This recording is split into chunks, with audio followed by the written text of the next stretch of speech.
नमस्कार, prime live में आपका स्वागत है। मैं शुभम कुमार।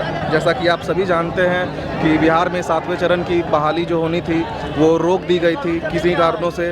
तो उसी को लेकर आज विद्यार्थी डाक बंगला चौराहा पटना में जुटे हैं और इनका मांग जानने की कोशिश करते हैं। क्यों आए हैं भैया, क्यों कर रहे हैं ये? 7वां चरण के लिए हम लोग आए हुए हैं। शिक्षा मंत्री जो लिफाफा मंत्री हम लोग का 4 साल से रोड पर बैठे हैं। हम लोग को स्कूल के बोर्ड पर होना चाहिए, जो रोड पर दर दर हाय हाय चिल्ला रहे हैं। शिक्षा मंत्री पता नहीं वो पढ़ा लिखा है या समझता है कि क्या है। मनहूस बिहार के लिए वो दिन आया जब ये शिक्षा मंत्री बिहार का पदभार संभाला। कहाँ से आए हैं आप? हम वैशाली जिला से आए हैं। अच्छा, वैशाली जिला से आए हैं जी। अच्छा, शिक्षा मंत्री तो सुने हैं प्रोफेसर हैं। सिर्फ प्रोफेसर है कि कहीं से खरीद के डिग्री ले लिया से पता नहीं, लेकिन प्रोफेसर लायक तो बोलनी भी नहीं आता है। उनका नाम क्या है शिक्षा मंत्री का? चंद्रशेखर टकलू चंद्रशेखर प्रसाद। अच्छा जी सर, बताइए।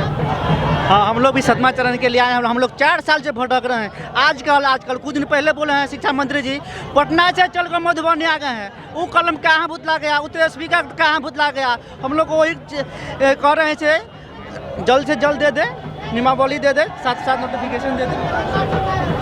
क्या लगता है आपको, शिक्षा मंत्री आपकी बात सुनेंगे? प्रदर्शन करने से कोई फायदा होने वाला है? शिक्षा मंत्री को हम ये कहना चाहते हैं, हम यानी बिहार के पूर्णिया जिला से शेरे सीमांचल शहबाज राही मैं यानी डाक बंगला की धरती पे आया हूँ। यानी हम अपनी मांग को लेकर आए थे। आप देख सकते हैं इसमें लिखा हुआ सीटेट बीटेट इतने अभ्यर्थी जो हम लोग 2019 का दिसंबर से लेकर 2023 घुस गया यानी मार्च है, सरकार की कान में जूं तक नहीं रेंगी है।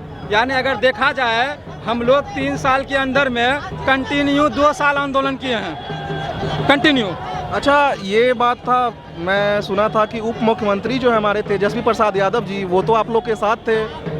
तो जो विपक्ष में रहता है वो देखिए सर, विपक्ष में जो रहता है ना वो साथे रहता है, और जैसी सत्ता में आता है तो कहता है ये विपक्षी पार्टी के लोग हैं। हम लोग को अभ्यर्थी नहीं। देखिए सर, हम ये बोलना चाह रहे हैं, लोग समझने लगते हैं जितने भी दल सत्ता में आने से पहले, चाहे कोई भी पार्टी हो, हम XYZ, अगर सत्ता से आने से पहले अगर विपक्ष में है, अगर हम लोग प्रोटेस्ट में थे, जिसके बारे में आप पूछे उप मुख्यमंत्री जी आप लोग को कहे हम सत्ता में आएंगे तो ये करेंगे, सही में हम लोग का वो पंडाल के नीचे गए हैं यानी उप मुख्यमंत्री।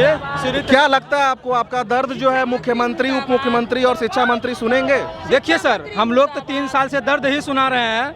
हम लोग दर्द भी सुनाने के लिए अभी तक आए। अभी तक हम लोग यहाँ उससे अनुनय विनय कर रहे हैं, रिक्वेस्ट कर रहे हैं, अनुरोध कर रहे हैं कि उप मुख्यमंत्री जी और मुख्यमंत्री जी कृपया करके आप लोग हम लोग पे ध्यान दीजिए। देखिए शिक्षक अभ्यर्थी हाहाकार मचा हुआ है, बेरोजगारी के आलम झेल रहा है। हम लोग तो ये संकल्प लेके आए हैं कि प्रशासन से 4 लाठी खा लेंगे वो सही, मगर बेरोजगारी की मार हम नहीं खाएंगे।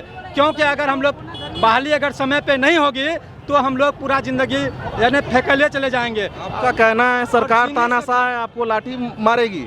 नहीं, सरकार तो पिटाई करवाइए क्या है। आप देखे होंगे 22 के आंदोलन में सरकार आपकी नहीं सुन रही है, सरकार अपने मन की कर रही है। आप क्या कहना चाहते हैं, सरकार तानाशाह है? देखिए बिल्कुल तानाशाह। हम ये कहना चाहते हैं, फिर अनुनय विनय कर रहे हैं, रिक्वेस्ट कर रहे हैं कि कृपया करके आप जल्द से जल्द यानी जल्द से जल्द 7वीं चरण प्राथमिक विज्ञप्ति यानी 7th फेज प्राइमरी नोटिफिकेशन आप रिलीज कर दीजिए। क्योंकि हम लोग 1 to 12 यानी डायरेक्ट आप जारी कर दीजिए और हम लोग आंदोलन नहीं करेंगे। हम लोग को आंदोलन करने की शौक नहीं है। अन्यथा 2024-25 चुनाव बाकी है। अन्यथा अगर समय पे 2024-25 चुनाव बाकी है, समय पे बहाली आप नहीं दे रहे हैं, रोड में दौड़ाएंगे। यही नौजवान यही शिक्षक अभ्यर्थी आपको सत्ता में जो लाया है, वही अभ्यर्थी आपको 2024 क्या आप लोग कुछ बड़ा करने वाले हैं? जी बड़ा करना। 24 के इलेक्शन में हम लोग सबक सिखाने वाले हैं लोकसभा में, और 25 की विधानसभा में सिखाने वाले हैं। अगर वो चाहे तो बिहार में तो भैया जात देखकर वोट दिया जाता है, जो जिस जात का है उस जात का वोट दिया जाता है। इधर सुनिए,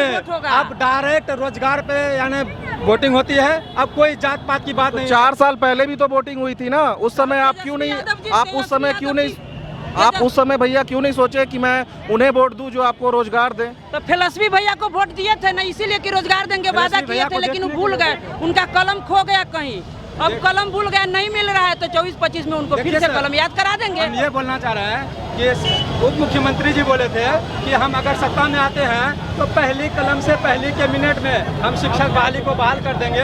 मगर ठीक है, हम देखें अभी अभ्यर्थियों का क्या मांग है, क्या कह रहे हैं 2024 के आने वाले चुनाव में ये उस सरकार को वोट नहीं देंगे जो सरकार इन्हें रोजगार की बातें नहीं करती है, जो